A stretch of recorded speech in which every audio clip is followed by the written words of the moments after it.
Hello and welcome to मध्य मुकाबिल। मैं हूं रबिया खान और मेरे साथ मौजूद हैं रऊफ क्लासरा। सबसे पहले नजर डालते हैं कुछ अहम डेवलपमेंट्स पर। बानी पीटीआई ने अपने पार्टी लीडर्स को तहरीक के लिए सख्त पैगाम दे दिया। मैं जेल काट सकता हूं तो आपको कोई डर नहीं होना चाहिए। अब तक आपको पार्टी बनी बनाई मिल गई थी, अब मुश्किल वक्त है, सबके इम्तिहान का वक्त है। बानी पीटीआई के बयान और सियासी सूरत हाल पर हम तफसीली गुफ्तगू करेंगे। इसके अलावा अलीमा खान को एंटी स्टेट मवाद शेयर करने के इल्जाम में नेशनल साइबर एजेंसी ने तलब कर लिया। 9 मई के केसेस में भी पीटीआई लीडरान के खिलाफ फैसले जल्द मुतवक्को हैं। इसके अलावा एक तरफ अपोजिशन लीडर्स उमर अयूब के खिलाफ रेफरेंस स्पीकर कौमी असेंबली ने इलेक्शन कमीशन को भिजवा दिया, तो दूसरी तरफ वजीर आजम ने उमर अयूब को बतौर opposition leader chief election commission की तैनाती के मुशावरत के लिए खत लिख दिया। उमर अयूब ने भी वजीर आजम से मुशावरत की रजामंदी जाहिर कर दी। इन तमाम सियासी सूरत हाल पर हम बात करेंगे। हमारे साथ बात करने के लिए मौजूद हैं आज सीनियर सहाफ़ी मुनीब फारूकी साहब। इनसे बात करते हैं। अस्सलाम वालेकुम मुनीब साहब। जी वालेकुम सलाम। Munib, thank you so much for joining. Munib बताएगा, ऐसा लगता है कि खान साहब को जाहिर है एहसास तो होगा कि वो जेल में हैं और बाकी पार्टी जो है वो बाहर है, वो मजे कर रही है, ओहदे भी इंजॉय कर रही है, लेकिन अब उन्होंने दो टोक एक सख्त पैगाम जो है वो पार्टी को दे दिया है कि अब आप तैयार हो जाएं तहरीक के लिए। आपको लगता है पार्टी किसी डर खौफ के, किसी गिरफ्तारी के खौफ के बगैर जो है ये तहरीक चला पाएगी? बहुत शुक्रिया। देखिए, इस वक्त जो हालात हैं, तहरीक तो उस सूरत में चलती है जब पार्टी के अंदर एक डिसिप्लिन मौजूद हो। जो इस वक्त पार्टी की जो अपनी तंजीम है उसके अंदर मसाइल हैं, लोग एक दूसरे की टांगें खींच रहे हैं, तो वो मसाइल तो अपनी जगह मौजूद है। पाकिस्तान तहरीक इंसाफ चला तो सकती है तहरीक, लेकिन मसला ये है कि हमारे मुल्क में जो तहरीक रही है, जब तक एस्टैब्लिशमेंट की सपोर्ट ना हो तो जो तहरीकें इनका कोई फायदे नहीं होते या ये अपने मतलूबा नताइज हासिल नहीं कर पाती। आज जो निज़ाम इस वक्त मौजूद है वो तो अपनी जड़ें इतनी मजबूत कर चुका है बादिल नजर में कि वो तो तब्दील होता हुआ नजर नहीं आ रहा। तो जहां ये मसाइल मौजूद हों वहां पर आप किसी भी तहरीक की कामयाबी को कैसे देख सकते हैं या उसके इम्कानात के ऊपर क्या रोशनी डाल सकते हैं। इस वक्त तो जो नजर आ रहा है वो फिलहाल यही है कि पाकिस्तान तहरीक इंसाफ बहैसियत जमात एक जमूद का शिकार है, जहां मसाइल इमरान खान साहब के अपने भी हैं। और जो एक चीज जो कि मैं समझता हूं कि हमारे मुल्क में पहले भी होती थी लेकिन अब ज्यादा शायद नजर आती है, वो है कि जिस तरह एस्टेब्लिशमेंट ने भी प्ले आउट किया है पूरी तहरीक इंसाफ को पिछले 2-2.5 साल के अंदर, ऐसे इल्यूजन्स क्रिएट किए गए कि जैसे कोई बातचीत हो रही है, कभी लोगों का जाना, कभी लोगों का ना जाना, कभी मुलाकातों का होना, कभी बंद हो जाना। तो इस तरीके से सारे दौर को चलाया गया है कि पाकिस्तान तहरीक इंसाफ के बहुत से लोग शायद इस बात पर अब हैरान हैं कि एक्चुअली इस पूरे अरसे के अंदर क्या कोई डेवलपमेंट हुई, एक्चुअल कभी कोई चीज थी ग्राउंड के ऊपर जो इमरान खान साहब के लिए मौजूद थी एज एन ऑफर। अब बहुत सी बातों की कलई खुल गई है, तो मुझे नहीं लगता कि इतना आसान होगा पाकिस्तान तहरीक इंसाफ के लिए तहरीक चलाना और फिर तहरीक का कामयाब होना और अपने अहदाफ हासिल करना।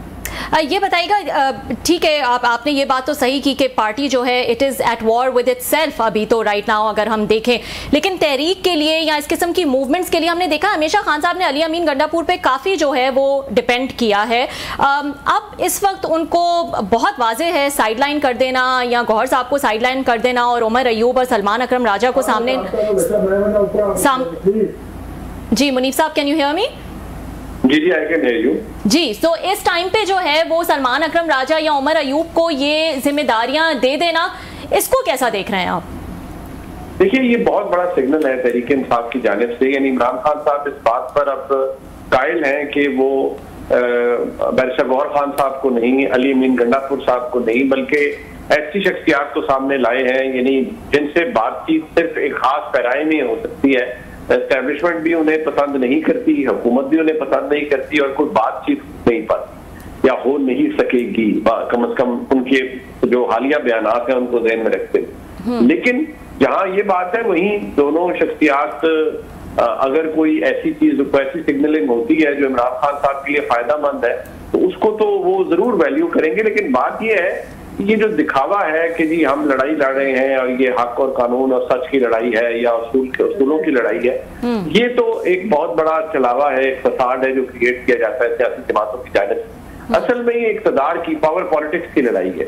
इसमें उसूल उसी वक्त तक है जब वो आप ऑपोजिशन में हैं, जब आपको अपनी गिरफ्त मजबूत होती हुई नजर आती है इक़्तिदार की तरफ या अपने लिए बेहतरी के लिए, तो फिर आप बहुत से उसूलों की कुर्बानी भी दे देते हैं। और मुझे कोई शक नहीं है कि जैसे ही हालात बेहतर होंगे, इमरान खान साहब बहुत से उसूलों को बालाए ताक रखते हुए नए गैर जमहूरी मुआहदे भी कर लेंगे और इक़्तिदार में वापस आने के लिए रास्ते भी बना। तो ये अली अमीन की आप बात कर रहे हैं, आपको लगता है इनका जो असेसमेंट है खान साहब की, वो शुरू से ही उसमें एक चेंज जो है वो आ रहा था, ये चेंज नवंबर के बाद आया है, ये चेंज बुशरा बीबी की वजह से आया है, असेसमेंट में चेंज तो नजर आया है, बहरहाल इसकी क्या वजह है? देखिए, उसकी एक बहुत बड़ी वजह, जैसे आपने भी कहा, वो मोहतरमा बुशरा बीबी साहिबा भी हैं, वो नापसंद करती हैं गंडापुर साहब को और उनके मेजर इश्यूज भी थे नवंबर के अंदर। बहुत से मसाइल भी हुए जब गंडापुर साहब एस्टेब्लिशमेंट से रास्ते में थे। इवन इस्लामाबाद निकलने से पहले उनकी कोर क्वार्टर पेशावर में मुलाकातें, बातें, फिर मोहसिन नकवी साहब से रास्ता, ये तमाम चीजें ऐसी हैं जिनसे बुशरा बीबी साहिबा कोई खास इंटरेस्ट नहीं थी। और बहरहाल फिर उनका एहतजाज अपनी जगह, वो इमरान खान साहब की एहलिया है और बहरहाल इमरान खान साहब अपनी एहलिया की बात को तो ज्यादा अहमियत देंगे, लेकिन गंडापुर साहब का रोल अभी खत्म नहीं हुआ। अच्छा, गंडापुर साहब मौजूद जरूर रहे हैं, लेकिन देखिए इस वक्त कुछ ऐसा नहीं है जो गंडापुर साहब इमरान खान साहब के लिए डिलीवर करवा, इस वक्त तक तो नहीं है। बाकी तो गैब की इल्म अल्लाह जानता है, लेकिन फिलहाल तो ऐसा कुछ नजर नहीं आता। ठीक जी जी, बहुत शुक्रिया मुनीब आपका। अभी हमारे साथ ये लास्ट वीक जो है शेर अफजल मरवा साहब जो हमारे साथ शो में थे और उनकी आपको पता है कि अली अमीन गंडापुर साहब से बड़ी अच्छी दोस्ती तल्लुक भी है, तो उन्होंने जनाब के हादसे मौत मुझे पता चला है, नाम तो नहीं लिया उन्होंने साहब, ज़रा इशारा जिनकी तरफ हमें समझ आ जाता है कि अली अमीन गंडापुर साहब पे इमरान खान साहब ने शाउट किया वहाँ पे जेल में कि तुमने बुशरा बीबी को दोबारा जेल भिजवाया। मतलब ये था कि फ़ौजियों के साथ मिल के तुमने बुशरा बीबी जो बहर थी, लोगों को मिल रही थी, एक्टिवेट कर रही थी, तुमने उनको जेल में भिजवा दिया है। ये खान साहब ने उनको कहा है, ये अली अमीन गंडापुर साहब के बकौल शेर अफजल मरवा साहब के, और मरवा साहब के बकौल उनकी मुलाकात हुई उनसे गंडापुर साहब से, and he was heart broken, और वो इस्तीफ़ा देना चाहते थे कि अगर खान साहब को मेरे ऊपर लेवल ऑफ ट्रस्ट ये है तो मैंने फिर ये किस चीज़ का मैंने रहने, क्योंकि आपने भी जिक्र किया है कि बुशरा साहबा इनको पसंद नहीं करती अली अमीन गंडापुर साहब को। आप इस बात को मानते हैं कि अली अमीन गंडापुर साहब को इतना क्लाउट है कि फौजियों को कहे कि बुशरा साहब को जेल भिजवा देंगे दोबारा?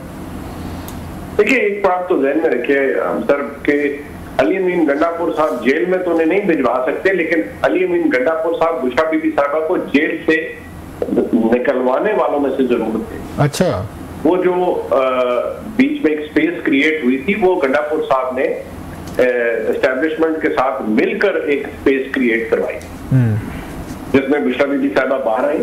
वो लहजा बात है कि गंडापुर साहब को दोनों अतराफ से मसाइल हुए, फिर जिस तरह बुशरा बीबी साहिबा आई, फिर जिस तरह उन्होंने उनके मामलात उन्होंने उन पर जिस तरह से कुछ फैसले लिए, उस पर फिर गंडापुर साहब ने, क्योंकि गंडापुर साहब ने बहुत सी गारंटीज दी हुई थी, तो गंडापुर साहब को भी शदीद मसाइल हुए, जिन्होंने कहा कि भाई आप कौन से गारंटर हैं कि आपने तो जो इनके बारे में कहा था ये तो दूसरी तरफ जा रही। बुशरा बीबी साहिबा के लिए फिर जब ये इस्लामाबाद आने का मामला हुआ, उस वक्त भी मेजर इश्यूज हुए। गंडापुर साहब इस बात से बिल्कुल खुश नहीं थे कि बुशरा बीबी साहिबा वहां आए, क्योंकि वो नहीं चाहते थे कि डी चौक जाया जाए, इवन गंडापुर साहब नहीं चाहते थे, और ताकि मसाइल ना बने पार्टी के लिए, लोगों के लिए, वर्कर के लिए। लेकिन फिर जो हुआ वो हमारे सामने है। लेकिन गंडापुर साहब उन्हें वापस, देखिए वो कुछ हद तक मामलात में कर सकते हैं, लेकिन असल फैसले तो पाकिस्तान में पाकिस्तान की मुख्तदरा कर रही होती है, और आज भी वही कर रही है पाकिस्तान। अच्छा, ये गंडापुर साहब का जैसे आप और हम सारा कुछ देख रहे हैं, तो इनके बगैर उन्होंने उनको हटा दिया कि आपके गंडापुर साहब का कोई तल्लुक नहीं होगा, ये उधर बैठेंगे, सूबा चलाएंगे। ये बात आप और मैं जब हम साल 1.5 साल पहले ये कहते थे तो सारे लोग नाराज होते थे, जनाब के गंडापुर साहब तो हमारा असल वेपन है, वही तो गंडासा है जो हमने चलाना है यहाँ पे पूरे का पूरे इस्लामाबाद पे और पूरे मुखालफिन पे। अगर गंडासा ना रहा तो फिर हम क्या करेंगे? वही वाला जो फिल्मों वाला हम देखते रहते हैं। अब वो कहते हैं कि हमें गंडापुर साहब की ज़रूरत नहीं। तो गंडापुर साहब के बगैर, ये सरकारी वसाइल के बगैर, या उनकी वो जेब से खर्चे देते थे, पैसे लगाते थे, माल पानी खिलाया उन्होंने वर्कर्स को, लोगों को, तो ये सलमान अकरम राजा साहब, हामिद खान साहब, ये फिर उसके बाद लतीफ़ खोसा साहब, ये सारे पैसे इकट्ठे करके देंगे कि बंदे करके लाएं? और क्योंकि अच्छे खासे पैसा लगता है सर ये मार्चेस पे लोग निकालने सर, सर मैं वही अर्ज कर रहा हूँ कि क्या तंजीमी तौर पर राजा साहब की इंग्रेस है पार्टी में? उनको फिलहाल एक पॉपुलैरिटी तो मौजूद है, एस्टेब्लिशमेंट को बुरा भला कहने से, हुकूमत को फालतू कहने से या कठपुतली कहने से वो पॉपुलैरिटी तो मिलती है, लेकिन क्या राजा साहब ने नवंबर 2024 में कोई एग्जाम्पल सेट की? गिरफ्तार हो जाते। सियासत में तो यही है। देखिए आप जहन में रखिए 25 मई 2022 को यास्मीन राशिद साहब बाहर निकली, अपनी गाड़ी तोड़वाई, फिर भी वो एक रेजिस्टेंस का सिंबल बनी। राजा साहब ने तो अपनी गाड़ी से फुटेज बनाकर भेज दी कि हाँ जी बस ये देख लें, वो हर जगह है। तो मुझे बताएं कितने वर्कर गिरफ्तार करवाए राजा साहब ने या खुद गिरफ्तार हुए लाहौर में? मैं लिटरली लाहौर पुलिस तो पंजाबी में कहते हैं ना, उस दिन वेली बैठी रही, नाके लगे हुए थे, पुलिस मौजूद थी, हैवी डिप्लॉयमेंट थी, लेकिन पीटीआई कुछ कर ही नहीं पाई लाहौर में। तो आप किसी को क्या कहेंगे? तो अब कौन सी मूवमेंट है जो वो चला लेंगे? देखिए साहब आप मुझसे बेहतर तारीख जानते हैं, या तो आप इस मुल्क में वो फिर इनकलाब लाएं, आप 5-10 लाख आदमी को सड़क पर लाएं और फिर वही फैसला करें कि आगे क्या हो। लेकिन अगर उसकी गैर मौजूदगी में आप चाहते हैं कि कोई फैसले हो जाए, तो वो तो फिर डीलों डूलों के जरिए ही होंगे, थोड़ी को हाथ लगा के, हाथ मिलाकर, बगलगीर होके, अपने लिए सहूलतें आसाइशें लेके, तो फिर इनकलाब कोई नहीं हमारे मुल्क में जो मुझे आता हुआ नजर आ रहा है। अच्छा, ये वकीलों को लाए थे, तमाम वकील जो हैं ये बड़े सब पार्टी के टॉप जिन्होंने पोजीशंस भी ली हुई हैं, एमएनएस भी बन गए हैं, ओहदे भी ले लिए हैं। तो खान साहब को उस वक्त कान में फूंक मारी गई थी कि अगर वकील ले आए तो एक तो इलेक्शन जीत जाएंगे, ये इनको हराना मुश्किल हो जाएगा, ये रिजल्ट नहीं बदल सकेंगे। दूसरा ये कंपेन चलाने के, मूवमेंट चलाने के बड़े शेर हैं। हामिद खान साहब हूँ, इसके लतीफ़ खोसा साहब हूँ, जैसे सलमान अकरम राजा साहब, लंबे नाम लिए, तमाम लोग, शोएब शाहीन साहब, फिर ये बैरिस्टर गौहर साहब, और भी बहुत सारे लोग आ गए। तो ये वकीलों की फॉलोइंग है आपका ख्याल है, या वकील कोई जेब से, नो ऑफेंस, आप खुद भी मतलब बैरिस्टर हैं, वकील जेब से पैसे खर्च करके वर्कर को ले आएंगे जो खान साहब तवक्को रख के बैठे हुए सड़कों पे ले आएंगे, कोई खर्चा उठाएंगे? सर कोई भी नहीं करेगा, ना को करता है। ये सियासत बड़ा महंगा काम है, आपको इसका बखूबी अंदाजा है। सर जेब से पैसा कोई नहीं लगाता और खाली हाथ भी मुंह को नहीं जाता। खाली आप वर्कर को ये करें कि बस आपने भी जहाद लड़ना है, जंग लड़नी है और हम सारे एसी वाले कमरों में बैठेंगे, हमारे तो मोहतरम है सारे, लेकिन जनाब सेक्रेटरी इंफॉर्मेशन एक खेत में खड़े होके वो एक वीडियो जारी कर देंगे, बस लड़ पड़ो, आ जाओ, सब कुछ बस फसाइयत के खिलाफ। मैं तो एक सीधी सी बात कहता हूँ सारी जमातों के लिए कि जब आपने इस तरह का जहाज करना है तो गरीब के बच्चों को ले आए, उनको मारे पड़वाएं, उनको शैल खिलवाएं, उनको रबड़ बुलेट्स खिलवाएं, उनकी गाड़ियां खिलवाएं, अपनी या तो लेकर आए ना सारों को, अपने रिश्तेदारों अजीजों को, ताकि वो फिर डंडे छोटे खाएं। हकीकी इनकलाब तो वो है। तो अगर आपने तजर्बे खैबर पख्तूनख्वा की गरीब अवाम पे करने हैं तो वो तो मेरे ख्याल में पिछली दफा भी अपना बतेरा नुकसान करवा लें। तो मेरा नहीं ख्याल कि लोग इतने बेवकूफ हैं कि वो दोबारा इस तरह की करेंगे। और दूसरी बात ये है रास्ता, जो रियासती मशीनरी है या जो सब कुछ है उसका तरीकाकार वही है, वो बातचीत थोड़े अरसे के लिए होती है, फिर डंडा सोटा ही है। वो डंडा सोटा हमें नजर आ रहा है हर जगह, वो मेरे लिए भी है, वो आपके लिए भी है। हम भी अगर टीम से बाहर जाके खेलने की कोशिश करेंगे तो हम भी आउट हो जाएंगे, आपको पता ही।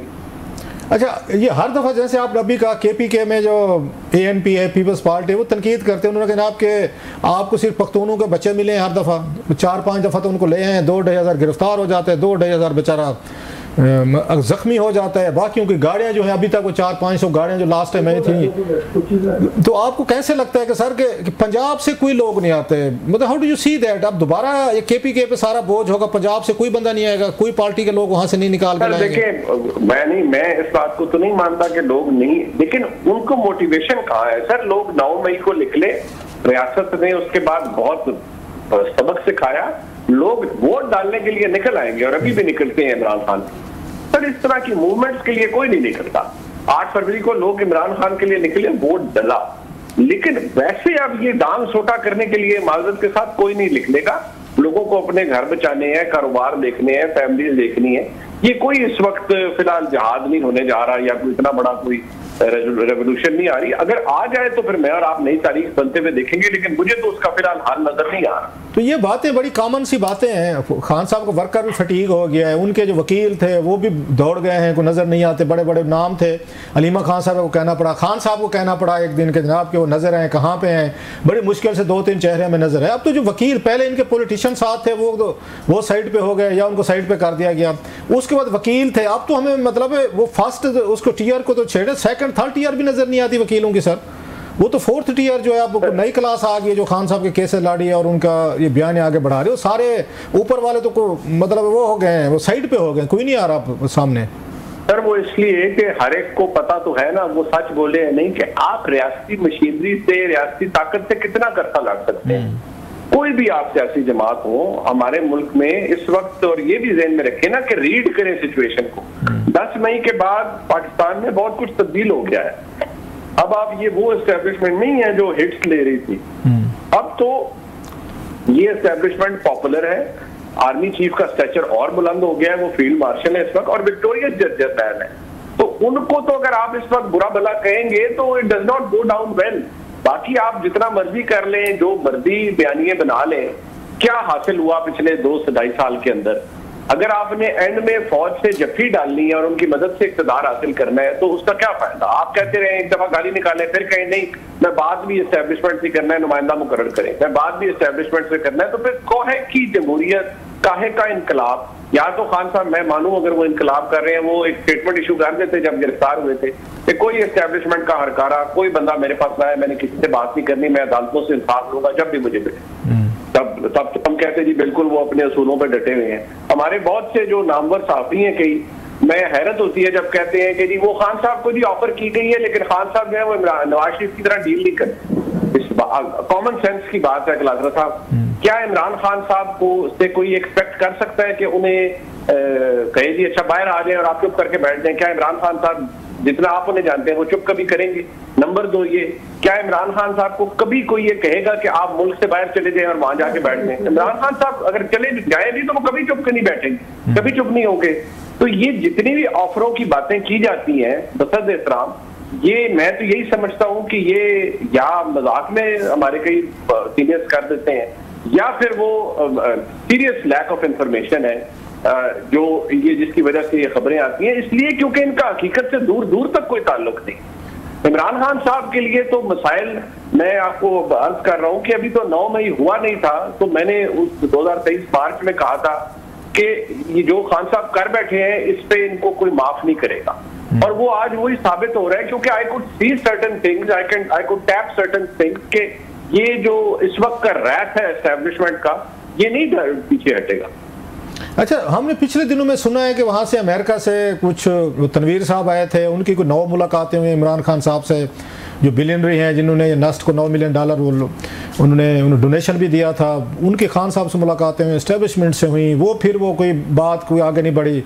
आप पता चला फिर कोई अमेरिकन डॉक्टर पहले भी आए थे, अब फिर आए हैं, कोई आपके पास खबरें हैं कि कोई इस तरह की फिर कोई मूव चल रही है कि खान साहब के साथ बैठ के कोई बात ये है, खान साहब पहले भी वो दोस्त आए थे, उनकी मुलाकात हुई, ये लोग, मैंने आपको अर्ज किया ना, ये इल्यूजन्स क्रिएट की जाती नहीं है हमारे मुल्क की एस्टेब्लिशमेंट की तरफ, और वो कभी लोगों को मुलाकातें हो गई, कभी रोक लिया, कभी मिलने दिया, लेकिन मैं तो देखूं ना कि नेट रिजल्ट क्या है। ये जो बात है कि वो खान साहब से भी गारंटी चाहिए थी कि आप चुप रहें, भाई क्या खान साहब के बगैर चुप रहे? हुकूमत रुक गई है। नंबर 2 ये कि इस हुकूमत को तस्लीम करें, उनके तस्लीम किए बगैर भी ये हुकूमत तो चल रही है, बेशक डंडे के जोर पे चल रही है लेकिन चल रही है, मुल्क उनकी मर्जी के बगैर भी चल रहा है, फौज ने जंग उनकी मर्जी के बगैर जीत ली है। तो मुझे बताएं खान साहब की वैलिडेशन की किसको जरूरत है? ये ऐसी बचगाना बातें हैं जो हमारे बहुत से जानिब से की जाती हैं, इवन बहुत से सियासतदान ये करते हैं। खान साहब की वैलिडेशन की जरूरत तब होती जब खान साहब के पास एस्टेब्लिशमेंट को देने के लिए कुछ होता। याद रखिए क्लासर साहब, बाजवा साहब को मियां नवाज शरीफ की मदद चाहिए थी एक्सटेंशन लेने के लिए, उन्होंने पता था उन्हें कि भाई मोरला डलेगा तो मैंने इसको स्मूथ सेलिंग करनी है, तो उन्होंने एक ट्रेड किया मियां नवाज शरीफ के साथ कि इनको बाहर भेजो और इनके साथ एक कंफर्ट जोन क्रिएट करो ताकि मैं एक्सटेंशन लूं एक और मेरी पहली एक्सटेंशन लूं, फिर मैं अगली की जब बारी आई तो उन्होंने खान साहब को भी फारिग कर दिया। इस वक्त क्या जनरल आसिम मुनीर साहब को खान साहब से कुछ चाहिए? The answer is no. क्या शहबाज शरीफ साहब को इमरान खान साहब से कुछ चाहिए? The answer is no. उनके पास पावर हाउस मौजूद है फौज का। तो unless you have leverage in politics you can not score a point.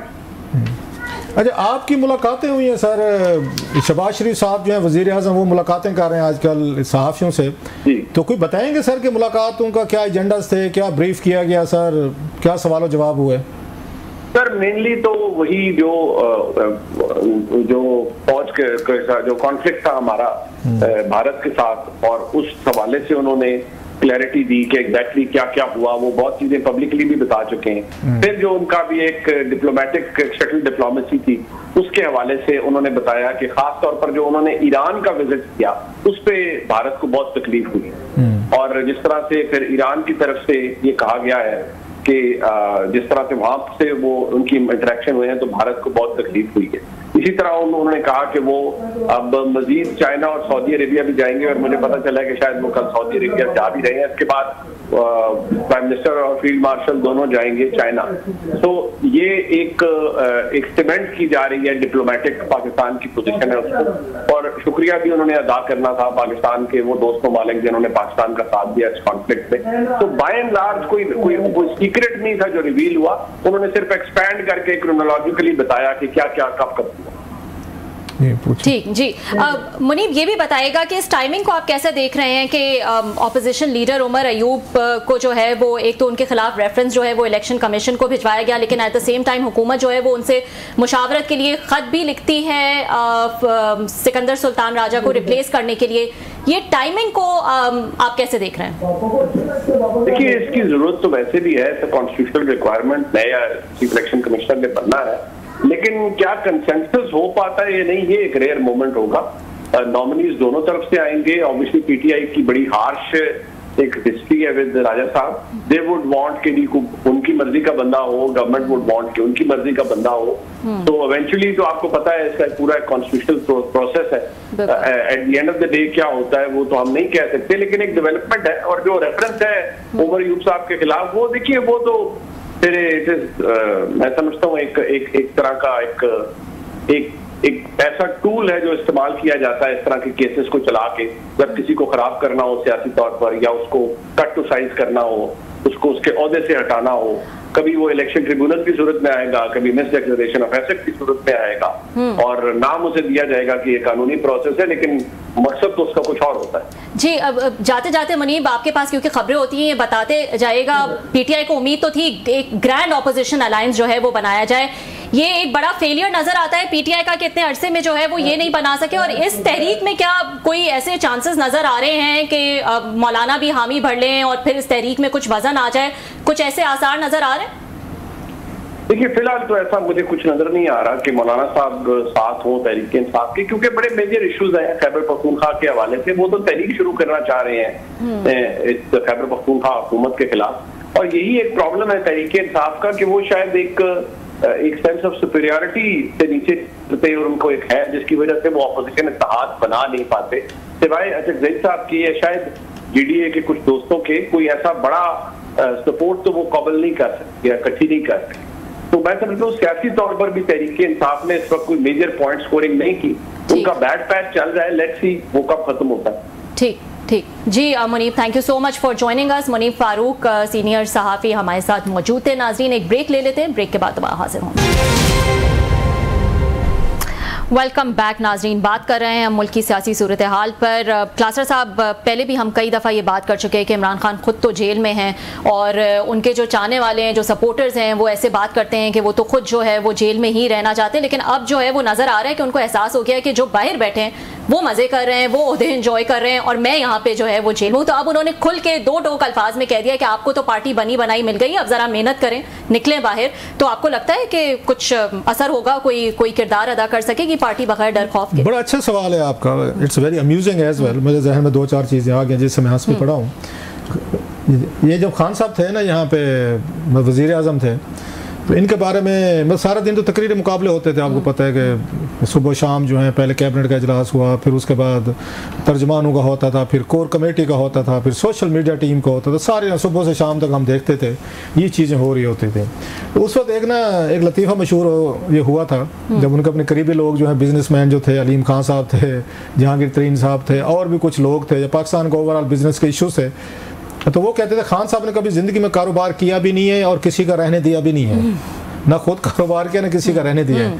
Khan साहब सियासत भी इसी तरह करते हैं कि मई वे और हाईवे, अगर मैं नहीं हूँ तो फिर और भी कोई नहीं है, मतलब हम छेकड़ी हैं, आखिरी हैं, हमारे बाद क़यामत है। अब जो बात आप कह रही हैं, आपको समझ ये बात आ रही है कि पार्टी के लोगों को आपने पहले भी इसी तरीके से किया। यहाँ से ब्लंडर्स का सिलसिला ऐसा एक अनस्टॉपेबल है, मैं हैरान होता हूँ। बंदे की लक ही हो सकती है जिससे लक के साथ आप सियासतदान बन के वज़ीर आज़म बन सकते हैं। रैशनल बुनियादों पे खान साहब आपको कहीं पे भी कोई लीडर बनते, कोई आपको पॉलिटिशियन बनते, कोई बहुत बड़ी कोई मतलब कोई रिफॉर्मर्स बनते नजर नहीं है। मैं रैशनल बुनियादों पे बात कर रहा हूँ, जिसका लक पे मैं ज़रूर जाता हूँ, खुदा की मेहरबानी हो सकती है। बाकी खान साहब ने कोई कसर छोड़ी नहीं है। मतलब 2-4 बातें बताऊं भाई, कौन सी क़यामत आ गई थी आपके खिलाफ, एक तरीके अदम एतमाद आ गई, कोई आसमान गिर पड़ा था। 2022 की बात है ना, आज कितने, आज हम किस में बैठे, 25 में, 3 साल गुजर गए ना, तो 3 साल वैसे भी गुजर जाने थे। आप आराम से बैठ के, जो जनाब बाजवा साहब ने बाद में कहा कि मैंने ने कहा था कि आप इधर अपोजिशन के बेंचेस पे बैठ जाएं, 150 से ज़्यादा की आपकी तादाद, आप इनका जीना हराम कर देते। और नलायक निकम्मे लोगों ने आए, मतलब इकट्ठे हो गए थे, भानुमती का कुंभा बन गया था। शहबाज शरीफ साहब 13 पार्टीज़ को हेड कर रहे थे, रोज़ाना कोई डांग छोटा चल रहा था। अब थोड़ा सा टाइम तो देते, जरदारी साहब, मौलाना साहब, ये सारे इकट्ठे थे वहाँ पे, नवाज लीग, इन्होंने 3 महीने बाद डांग छोटे चलाने थे। आपने क्या किया, आप वहाँ से आपने असम्बलियाँ तोड़ी, मना किया गया आपको कि आप इसमें मत करें। लेकिन 2-3 बड़े करीबी लोग थे उनके, जिन्होंने कहा नहीं जनाब तोड़ दें, बहुत बड़ा मास्टर स्ट्रोक है। अच्छा, मेरे जैसे यूट्यूबर भी चुक देते हैं, मास्टर स्ट्रोक है जी खान का। खान बड़ी लंबी गेम डाल के बैठा वाला साहब है, खान ने बड़ी लंबी गेम डाल दी है। आपने वहां से अपनी हुकूमत तोड़ी, आपने असम्बलियाँ तोड़ी, वो बहाल होकर वापस आ गए। अगला काम आपने किया, आपने फिर इस्तीफे दे दिए वहां से। इस्तीफे देने के बाद सीधे पंजाब टूर पड़े। वहां पे अब ये वाला फैक्टर सामने आता है, इन्हें कहा गया जनाब कि आप तो फिर सड़क पे, आप तो वजीर आज़म नहीं है, आप वजीर आज़म नहीं है, तो फिर परवेज अली साहब क्यों वजीर आला बैठे हुए हैं? उनका प्रोटोकॉल, उनके बंदे, उनका 30-40-50 की कैबिनेट लग गए पीछे। ये परवेज अली साहब ने क्या कहा था, आपने सुना था, वो किन का कहते थे कि फलां को गिरफ्तार कर लो तो जनाब ये मसला ही ना होता, जो इन्होंने उनके कान भरे कि जनाब के आप हुकूमत तोड़ दी। कोई बंदा, मतलब समझ अक्ल की बात कर रहा हूँ, 1.5 साल पहले कोई अपनी पंजाब हुकूमत किसी को देता है? जरा विजडम देखें, विजडम जो पाकिस्तानी कहते हैं, बहुत बड़ी खान गेम डाल के बैठा हुआ है, और खान से बड़ा कुछ सियाना पैदा नहीं हुआ। बिल्कुल माशाल्लाह होंगे खान, मतलब हमारे जैसे लोग जो उनके सिंपथाइजर हैं, मजे की बात है, हमें उनका मुखालिफ समझा जाता है जो इस तरह की बातें करते हैं कि हुजूर आप इस तरह के काम करके आपने अपने आप को, अपनी पार्टी को आपने मुश्किल में डाला है, आप इनको टफ टाइम दे सकते थे सिस्टम में रह के। सिस्टम में रह के आपकी हुकूमत है पंजाब में, आपको कौन सा, वो हमारी साइड पे कहते हैं सांप लड़ गया था इसको, ये PTI को, कि इन्होंने कहा जी हमने जरूर जाके अपनी पार्टी तो वो करनी है खराब। क्या हुआ, 1 हफ्ते बाद परवेज अली साहब जेल में थे, उनके घर पे वो हुआ, वो छापा मारा गया, रेड किया गया, मारकुट की गई। उसके बाद खान साहब का वो जो था ये होगा जमान पार्क, उसके ऊपर उन्हें घेरा डाल दिया, पूरी पार्टी कुट फटीज के हाथ पांव बंधवा के जेल बैठी हुई थी। ये जरा समझदारी देखें, गेम डाली हुई है खान ने, ये गेम। थोड़ी टाइम बाद आए कि हमारे इस्तीफे वापस लेने, हाँ वो अलग था, वो सुप्रीम कोर्ट में गए, फिर वहां पे सुप्रीम कोर्ट में गए कि हमारे इस्तीफे वापस लें। जरा समझदार देखें, ये सारे दुनिया जहाँ के इकट्ठे समझदार इकट्ठे हो गए, इनको मतलब किस्मत अच्छी है ना इनकी, या इनके दुश्मन या मुखालफिन नलायक हैं, 2 चीजें हो सकती है। बाकी उनकी तो कोई जहानत भरी पॉलिटिक्स नजर नहीं आ रही। ये PTI के खुद भी कहते हैं। अच्छा, वहां दिल नहीं भरा, इन्होंने कहा ये तो पूरी पंजाब की क़यादत हम ले गए हैं, और मोहसिन नकवी साहब को बिठा दिया आपने वहां पे। अब इन्होंने कहा जरा KPK का रुख करते हैं, वो क्यों आराम से सुकून से रोटी खाने में रोटी पानी खा रहे हैं, वहां चल पड़े। इन्होंने KPK की हुकूमत इन्हें तोड़वा दी, वो तोड़वा दी। फिर इनकी उस वक्त खान साहब की मतलब ऑलमोस्ट 70-80% पाकिस्तान पे हुकूमत थी। AJK में इनकी हुकूमत थी, इनका वज़ीर आज़म था, गिलगित बल्तिस्तान में इनका वज़ीर आला था, इस्लामाबाद में इनके, अगर देखा जाए, अगर ये तमाम चीज़ें होने से पहले जब फटे शुरू हुए, इनकी हुकूमत थी। पंजाब में इनकी हुकूमत थी, KP में इनकी हुकूमत थी। पंजाब 12 करोड़ का सूबा, पूरा पाकिस्तान तो पंजाब है। तमाम पार्टी को अंदर कुट फाड़ करवाने के बाद खान साहब खुद भी जेल में जा बैठे हैं कि और दसो इतों अगे को रास्ता है तो आगे भी दस ये करिए। अब वही काम कर रहे हैं। खान साहब को ये बात कभी भी नहीं पसंद आ सकती कि मैं अगर वज़ीर आज़म नहीं हूँ तो परवेज़ अली वज़ीर आला कैसे हो सकता है, महमूद खान कैसे हो सकता है, बाकी लोग कैसे हो सकते हैं। तो खान साहब तो जेल में बैठे, जून की गर्मी है, ये तो शुक्र करें कोई बारिशें हो गई, तूफान शुफान आ गया, मौसम ठंडा हो गया, तो फिर जनाब बाकी लोग कैसे बाहर बैठे हुए हैं, ये कैसे फिर रहे हैं गाड़ियों पे, लैंड क्रूजर पे मजे कर रहे हैं। सो खान साहब ना खेडेंगे ना खेडन देंगे वाला हिसाब है, या मई वे हराई वे। मैं वज़ीर आज़म हूँ तो मेरी पार्टी भी आराम से मजे करेगी, आजाइशां करेंगे सारे, मैं नहीं हूँ तो मेरे साथ जेल में आके बैठे। ये नहीं हो सकता, दुख उठाए फाख्ता भी अंडे खाए कवे, दुख मैं उठा रहा हूँ, तुम मतलब बाहर बैठ के अंडे खा रहे हो और तुम बैठ के नाश्ते कर रहे हो और यहाँ पे मजे कर रहे हो, और टीवी पे भी चल रहे हो, यूट्यूब पे चल रहे हैं, आप चैनल भी चल रहे हैं, आपकी मशहूरियां भी, वकालतें भी चल रही हैं और काली ऐनकें भी लगी हुई हैं और बाशो डान बने आप टीवी कैमरों के आगे खड़े हैं। खान तो ये बर्दाश्त नहीं करेगा, लिहाजा खान चाहेगा कि सारी की सारी पार्टी मेरी तरह साथ वाली बैरक्स में ना एक बैरक इनको भी देनी होगी। अब देखते हैं किधर वकील भी बड़े सियाने हैं, आप जरा ब्रेक लें। वकील क्या करेंगे, वकील क्या करेंगे, और ये जो जिम्मेदारियों के साथ जो म्यूजिकल चेयर खेला जा रहा होता है, इसके हवाले से भी जो है हम पूछेंगे कि उमर अयूब और सलमान अकरम राजा साहब जो है वो इस दफा कैसी चॉइस होंगे। See you after short break. Welcome back नाजरीन, हम बात कर रहे हैं इस वक्त मुल्क की सियासी सूरत हाल के हवाले से। क्लासरा साहब, कैसे देख रहे हैं आपकी जिम्मेदारी जो है वो अब शिफ्ट कर दी गई है अली अमीन गंडापुर, लग तो रहा था कि वो हॉट वाटर्स में, लेकिन अब तो वाजे नजर आ रहा है और ये जिम्मेदारी अब तहरीक चलाने की उमर अयूब और सलमान अकरम राजा को दे दी है। इस पर क्या कहेंगे आप? मैं दुआ कर सकता हूँ, इतनी कह सकता हूँ, विश कर सकता हूँ खान साहब को, मतलब विश देम। सलमान अकरम राय साहब को हमने देख लिया था, पढ़े लिखे आदमी, पता नहीं, मैं तो समझता, मुझे ये नहीं समझ सलमान अकरम राय साहब कहाँ फंस गए हैं। बड़े आप एक high profile white collar type बड़े वकील हैं, बड़ा नाम है, रिस्पेक्ट है, बड़े पढ़े लिखे हैं, अच्छे डिसेंट आदमी हैं, डिसेंट पर्सनैलिटी हैं। मैं खुद उनसे बड़ा, मैं उनसे मुतासर हूँ, उनकी बहुत सारी चीज़ों का। आपको कहाँ पे पड़ी, आपने कहा ना जनाब कि मेरे ऊपर एक आखिरी लास्ट फेदर रह गया, एक मैंने कैप पहननी है, और पोलिट ब्यूरो का वो जैसे थी ना, अगर रशिया में थी, सोवियत यूनियन में तो पोलिट ब्यूरो होती थी, उसका सेक्रेटरी जनरल होना कम्युनिस्ट पार्टी ऑफ मतलब इंडिया हो या मतलब उसका सोवियत यूनियन बहुत बड़ी आनर समझी जाती है। सेक्रेटरी जनरल ही सब कुछ होता था, समझा जाता, पावरफुल होते हैं वहाँ, सदर वगैरह नहीं, सेक्रेटरी जनरल होते हैं, जैसे गोरबाचोव जो थे ये सेक्रेटरी जनरल थे। अच्छा। तो उन्हें लगा होगा कि जनाब कि मैं भी उसी तरह पोलिट ब्यूरो की किसी पार्टी का सेक्रेटरी जनरल लगने वालों में। भाई आपका इट्स मतलब बंदे को वो काम करना नहीं चाहिए जो उसकी कैपेसिटी नहीं है। आप बहुत अच्छे वकील हैं, बड़े वकील हैं, आपको वही काम करना चाहिए जिसके लिए खुदा ने आपको बने। आपको पता है कि पॉलिटिक्स आपसे नहीं होती, आप डिसेंट आदमी हैं, आप गलत बात नहीं कर सकते, झूठ नहीं बोल सकते। याद है आप यहाँ से 26 नवंबर को क्या हुआ, उसी बुशरा साहबा की जरूरत थी कि सलमान अकरम राजा जैसे बंदे के आगे इस तरह अब्यूजिव लैंग्वेज यूज करती की उन्होंने, बिकॉज उन्हें पता था गौतम बुद्ध वाली बात कि इंसान का सबसे बड़ा दुश्मन कौन है, उसने इंसानी खशात हैं। तो सलमान अकरम राजा साहब की खशात जो थे, इनको ले गए बुशरा साहबा के आगे, उन्होंने की इन तमाम लोगों को इंसल्ट की और गालियां दी इनको अच्छी खासी, मैं टीवी पे कह नहीं सकता। तो अपनी खशात कम कर लें, अल्लाह ने मदद। और आपको क्या चाहिए भाई, मिसफिट लगते हैं आपको पॉलिटिक्स मिसफिट है। सलमान अकरम राय साहब भी पढ़े लिखे समझदार डिसेंट आदमी है, उनका क्या काम है। मैं आपको, अच्छा लोग कहेंगे अगर वो जैसे लोग ना आए तो फिर कौन है, ये भी एक आर्गुमेंट है। अगर अच्छे लोग ना आए तो अच्छे लोग फिर बुशरा बीबी से गालियां खाएं। उन्होंने जो बात की भी तरीके से होते, उन्होंने 4-5 लाख बंदा आएगा तो हो सकते 8-10 हज़ार बंदों से कुछ इनकलाब नहीं आता। 8-10 हज़ार बेचारे पख्तून बच्चे ले आते हैं, 2-2.5 हज़ार को वो कर गिरफ्तार कर लेते हैं, 2-2.5 हज़ार को जख्मी हो जाते हैं, मारे जाते हैं बेचारे। उसके बाद आप भाग जाते, 6 महीने पार्टी का पता ही नहीं है। सलमान अकरम राय साहब बड़ी सेंसिबल बातें करते हैं। सेंसिबल आदमी का पाकिस्तानी पॉलिटिक्स में क्या काम है मुझे समझाएं, और वो भी पीटीआई में क्या काम है कि वो बैठे और इनको समझाएं, फिर करवाएं। अपनी इज्जत अफजाई करवाई थी उन्होंने बुशरा साहबा पे। मतलब मुझे इतना दुख हुआ जब मैंने सुना कि उन्होंने हामिद रजा साहब पे और इस पे ये शाउट किया है इन्होंने अकरम राजा साहब पे, और जो उन्होंने वहां पे गाली दी या बात की, आई वाज शॉक्ड कि यार बंदा इतनी अपनी पॉलिटिकल उसके लिए इतना भी ये कर सकता है यार। It's amazing, it's amazing. ठीक, इसी पॉइंट पे जो है वो आज का प्रोग्राम खत्म करते हैं। नाजरीन, आपसे फिर मुलाकात होगी, देखते रहिए न्यू न्यूज़।